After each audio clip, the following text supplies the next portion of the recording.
saya kan harus mengklarifikasi dulu bahwa ini memang betul dari Egy Sujana. Dia mengatakan demikian, ini disclaimer-nya dulu ya.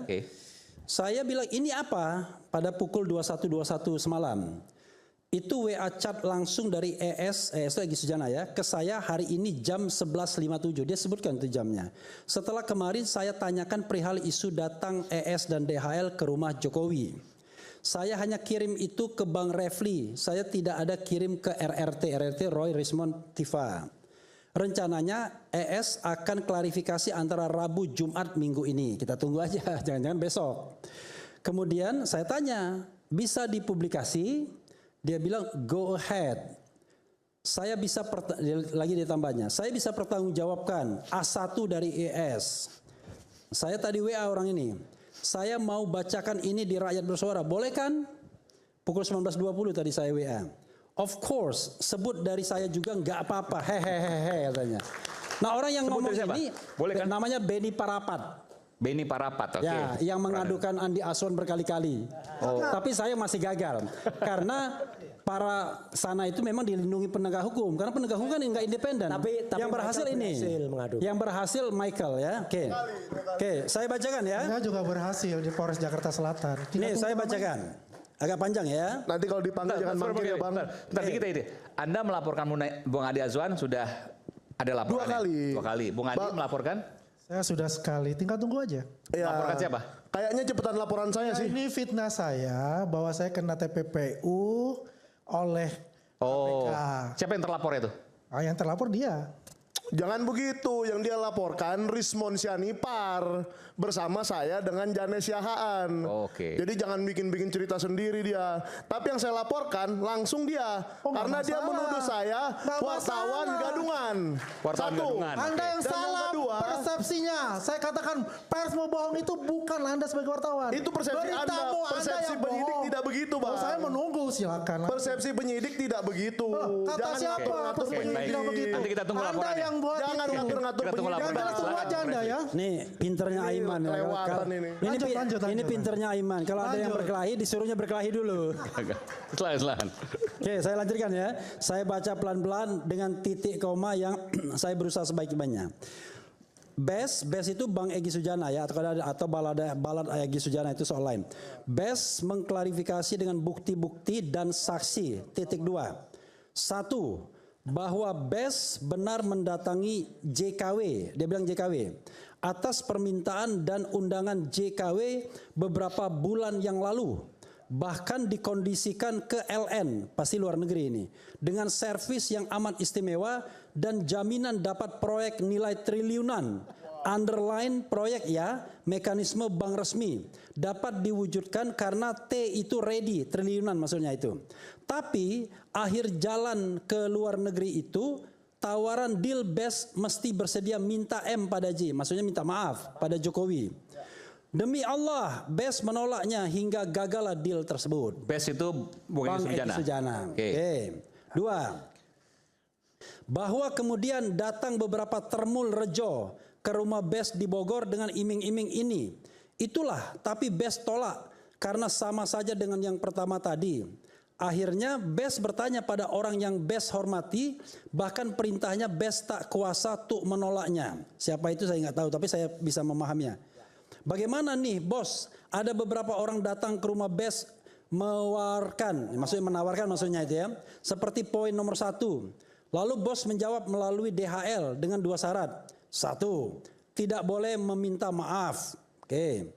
2, tidak boleh ada publikasi. Buktinya, tidak ada video dan foto yang melalui mulut BES.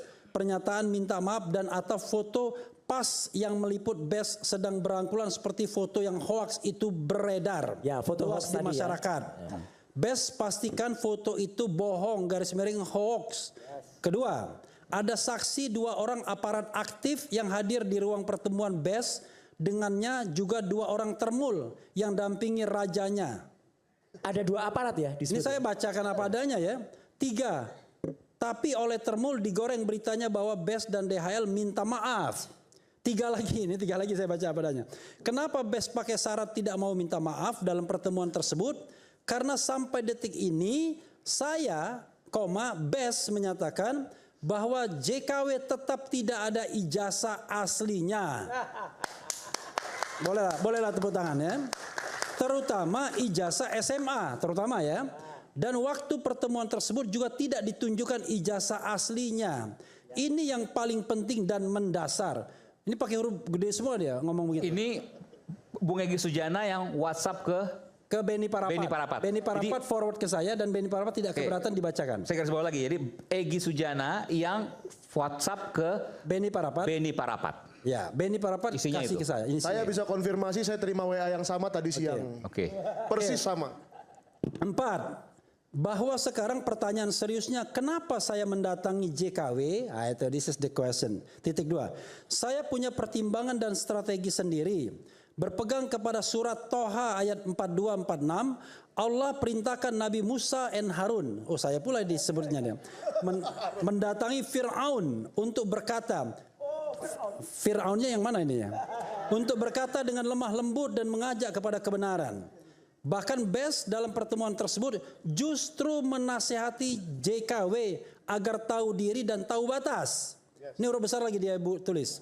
Karena faktanya ia bukan lagi Presiden RI dan tahu batas. Karena sewaktu-waktu wafat bila ajal tiba. Quran surat 7 ayat 34. Juga Bes sampai sebagai advokat berdasarkan Undang-Undang Nomor 18 tahun 2003 pasal 16 tidak dapat digugat perdata dan dituntut pidana. Inilah imunitas hukum. Juga Bes sampaikan pada tanggal 9 Desember 2024. Bes ke Bareskrim buat LP, tapi ditolak lalu diarahkan buat Dumas, pengaduan masyarakat. Menurut Undang-Undang Nomor 31 tahun 2014 pasal 10 mengenai perlindungan saksi dan korban tidak dapat dipidana dan lapor balik oleh terlapor. Tapi anehnya tanggal 30 April 2025 JKW buat LP di Polda Metro melaporkan Bes dan 11 terlapor lainnya. Tapi anehnya 4 terlapor tak ada lagi namanya, termasuk Abraham Samad dan Michael Sinaga. Tapi DHL tidak terlapor jadi tersangka, jadi TSK. Why? Sisi lain Bes sudah berjuang menggugat ijazah palsu JKW dari 3 tahun yang lalu sejak tahun 2022-2025. Bolak-balik. Sidang di Pengadilan Negeri Jakarta Pusat, PN Solo, balik lagi PN Jakarta Pusat yang ujungnya dikalahkan dengan kekuasaan bukan dengan ilmu hukum. Ya. Hasilnya hakim dan jaksa sudah diatur untuk membela JKW. Saya juga sudah berjuang di jalan juga berjuang di medsos, tetap belum ada hasil. Dengan pertimbangan surat Toha 4246 dan surat Ali Imran 28, tidak ada salahnya mendatangi JKW selama prinsip kebenaran tetap dipegang teguh, yaitu tidak dalam rangka untuk meminta maaf. Ya, dan tidak mengakui ijazah asli JKW karena memang sejak di PN Solo tidak ada aslinya.